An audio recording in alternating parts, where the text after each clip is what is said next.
A lawsuit against the City of Muskegon accuses leaders of giving away public property for next to nothing.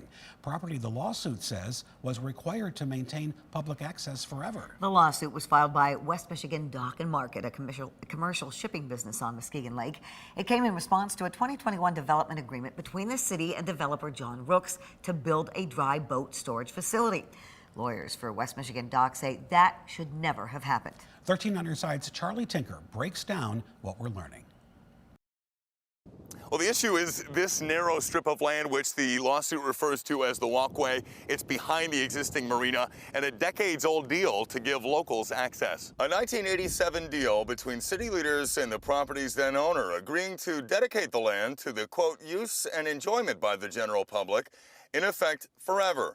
In the lawsuit, the plaintiff, Mark Dock, says the transfer should never have been allowed because the deal effectively reverses a permanent easement meant to preserve the land as a public access point. Documents included with the filing suggested the question of access was no longer relevant to the needs of the city or the public. The cost listed was $1. The same price on a quitclaim deed dated December of 2021.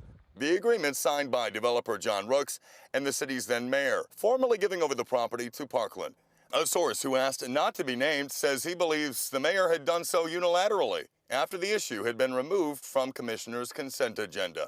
The lawsuit claims that transfer was in violation of the Michigan Constitution, accusing city leaders of giving away the land for next to no consideration. And in doing so, lawyers argue the city also ran afoul of its own city code, not allowing the public to have a say, and failing to give required notice or hold a public hearing prior to the transfer in 2021. Attorneys for the City of Muskegon, meanwhile, fired back, accusing the Mark Dock owner of filing the suit only to further his own business interests. The brief filed in response also says the business had no standing to sue in the first place, based on a lack of what it calls established controversy.